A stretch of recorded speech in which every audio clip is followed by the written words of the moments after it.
Okay, tonight we are wrapping up Body Horror Week. I just got home from work. It is almost 9 o'clock right now. I am about to settle down for a 2-hour movie. Tonight we are finally watching The Skin I Live In. This is a 2011 or 12 body horror movie, I believe, with Antonio Banderas. It is Spanish language, so I'm going to get comfy in bed so that I can read the subtitles. I have to search for it in one of these bins here, but let's get into The Skin I Live In.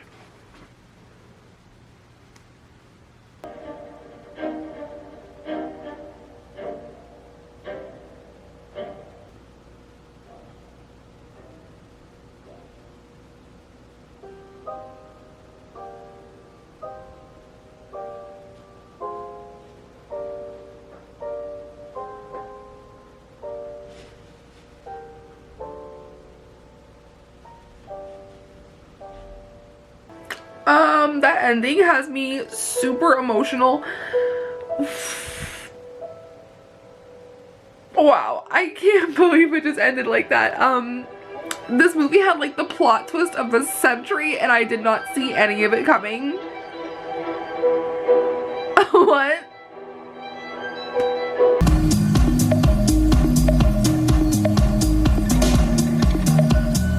Okay, this one, The Skin I Live In from 2011, this was a lot to unpack. So much so that I tentatively took 5 pages of notes for this video. I'll spare you the big details though. I feel like I more or less wrote the plot down because it stuck with me so much that I just didn't want to forget. So first I will go ahead and say this is the first foreign film of this series and I have a whole month dedicated to foreign films, so be on the lookout for that. I will also say that I am not going to go in depth at all about this movie because the twist hit me so hard that I had to take a lap around the apartment. I wasn't expecting to feel the emotions I felt watching this movie, and I think it's really important that I don't spoil this one for you. So I will go ahead and start by saying this isn't a body horror in the traditional sense. This is more of a... This might be a minor spoiler, so like if you don't want this movie spoiled, just like skip 10 seconds, but like this is more of like a forced transformation movie, and it's deep. So let's get into my mini synopsis and then we'll talk about things I liked and disliked about The Skin I Live In. A plastic surgeon with a disturbing, hidden, and possibly illegal secret sets out to create a skin that can't be damaged.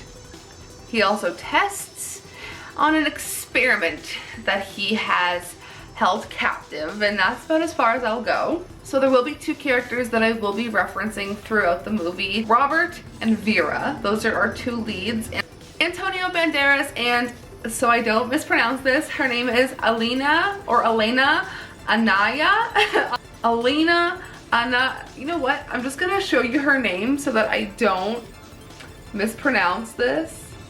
Those are our 2 leads. One thing I really enjoyed about this movie was the overhead shots and the color palette. Oh my goodness, it was so satisfying, but also the overhead shots kind of make you feel like you're an outsider hovering over the experience that you're watching, and it's kind of uncomfortable but welcoming at the same time. The performances were so captivating by every single character, even the minor characters. Even poor Fulgencio, who just wanted to do the right thing. Another thing I really enjoyed was the contrast between Vera's room and the entire house. Vera's room, we're introduced to Vera's room. She is captive. I don't think I mentioned that, but she is Robert's experiment, who is Antonio Banderas.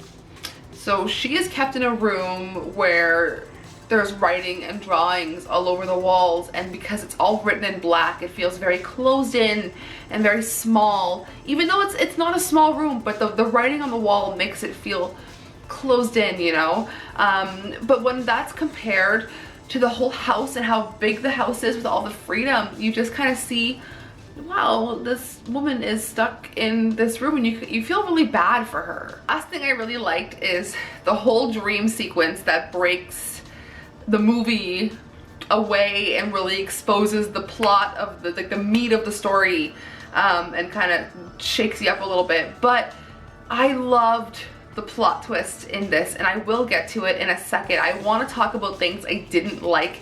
Even though the scene I didn't like has probably my favorite scene from the movie, I didn't like it.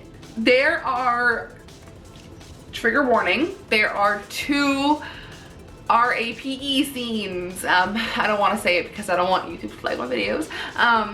But there are 2 pretty intense R-word scenes, and I didn't like them.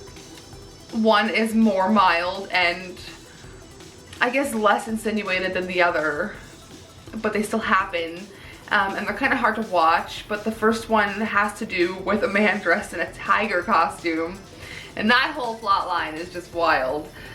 But I have a hard time with this scene because it's the scene that you see where he's like opening his entire mouth over her mouth, and I don't know, it makes me feel the worst kind of yucky. But it's all tied up in this just gruesome and degenerate scene.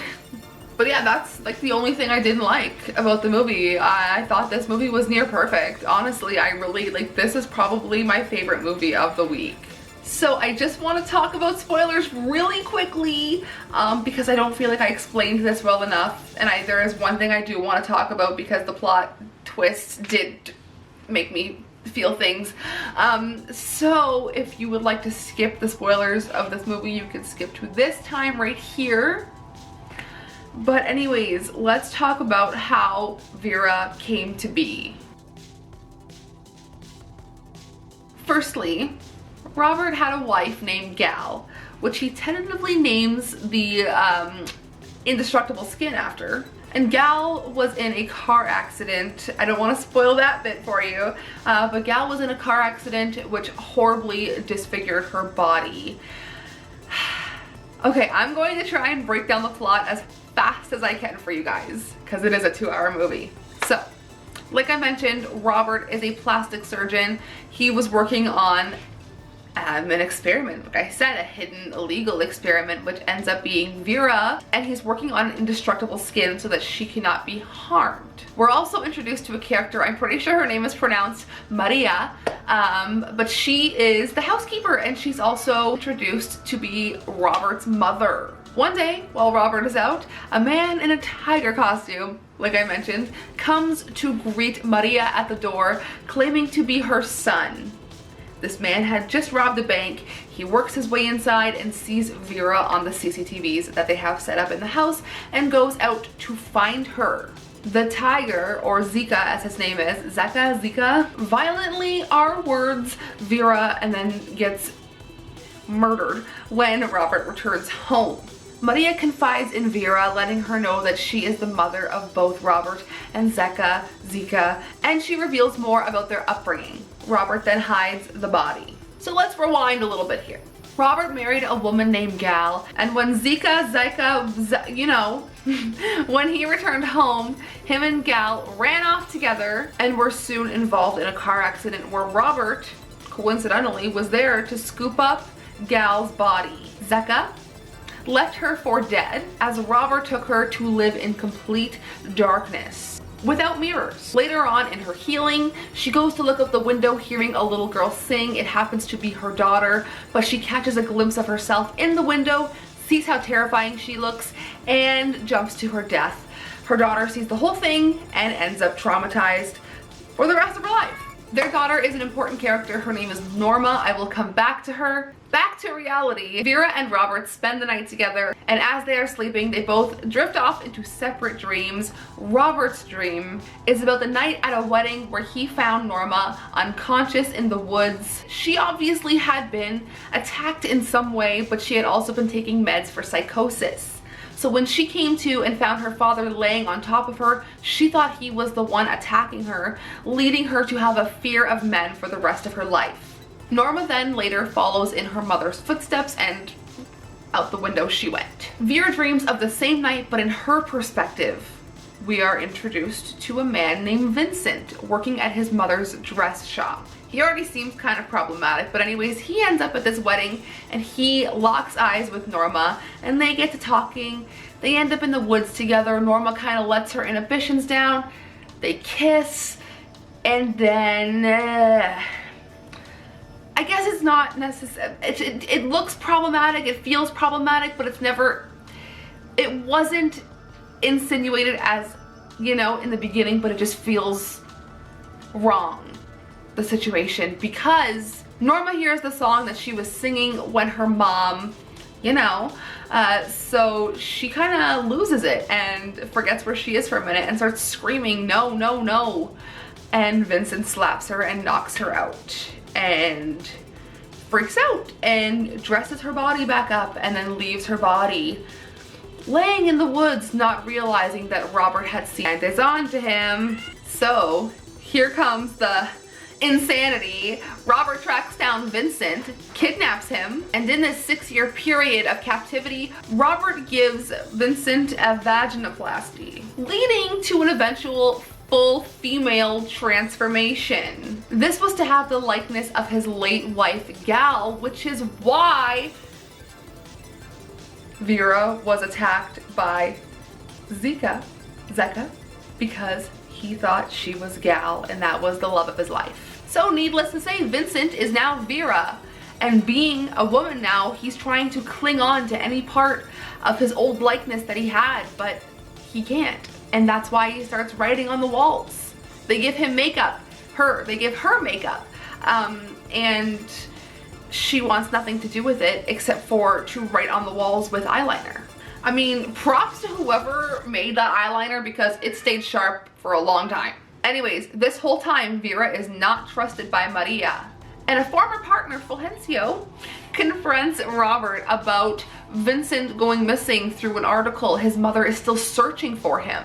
He accuses Robert of falsifying documents and falsifying consent and experimenting on Vera's body. Later on, Robert and Vera do the nasty, but Vera is uncomfortable and says she needs lube, as one might. But as she leaves, she grabs a gun and returns to kill both Robert and Maria. She is now free. Vera leaves and returns to her mother's dress shop where she is greeted by one of her old colleagues. The movie ends with Vera reuniting with her mother and saying, "I am Vincent," and I was left absolutely jaw-dropped. But throughout, I had to tell you that, I had to get through that to let you know that you can't, you can, in this movie makes it so hard for you to root for someone because you have your two main characters, Robert and Vera, but in a sense, Robert is a villain for doing what he's doing to her, and technically, Vincent was kind of a dirtbag. So who are you rooting for at this point, you know? You're rooting for Vera. She is a separate entity. I had to get through that whole summary just to get that one sentence out. Anyways, let's talk about ratings for originality. Even though this is based on a novel called Tarantula, this still had so many twists, so many turns, and it kept me on my toes and on the edge of my seat. From the midway on, I was hooked. For gross factor, I will give it a 7 out of 10. Like I mentioned, it's not a body horror in the traditional sense.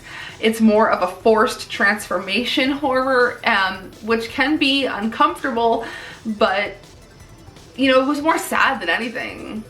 The RAPE scenes were the most graphic for me, so that's why I gave it a 7. And for scares, this one only gets a 4. It's not scary, it's just more tense than anything. It wasn't scary at all, but it had me crying at the end. I was almost sobbing at the end. I enjoyed it a lot. I seriously can't stop thinking about this movie. So my average score ends up being a 6.5 out of 10. I don't agree with that. I am going to give this movie a 9 out of 10 because like I said, I thought it was near perfect. That is all for Body Horror Week on this channel. Oh my goodness, we actually did it. We wrapped it up. We finished. Tomorrow I will be back with my wrap-up video and then I have a Blu-ray haul for you guys, so stay tuned. Next month is Anthologies month and I have some really exciting ideas for that, so stay tuned. Don't forget to like, subscribe, share this playlist with someone who likes body horror, and I will see you soon. Sayonara, Spooky fam.